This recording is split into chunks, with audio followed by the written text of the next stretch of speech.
Morning everyone. বেশ কয়েকদিন ধরে আমার মোবাইলে বারবার একটা ভিডিও আসছে। ভিডিওটা দেখা যাচ্ছে যে ঘরের ফ্লোর বা মেজো করতে হলে আপনাকে বালি অবশ্যই ভরতে হবে। ফুটিংয়ের ক্ষেত্রে কিন্তু একই জিনিস।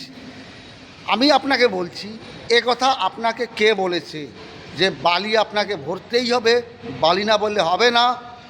আমি গ্যারান্টি দিচ্ছি, আপনি মাটি ভরে কাজ করবেন, কোনো টেকনিক্যাল ইস্যু আসবে না, এটা আমার গ্যারান্টি। তা কীভাবে করবেন দেখুন। আপনি ফ্লোরে প্রথমে 1 ফুটের বেশি মাটি ভরবেন না, 1 ফুট, সর্বোচ্চ 1 ফুট মাটি ভরার পরে সেটাকে পুরো জল দিয়ে বা পানি দিয়ে পুরো ভরে রাখবেন। ভরার পরে 2 দিন পরে আপনি কম্প্যাকশন করবেন, ভালো করে কম্প্যাকশন করবেন।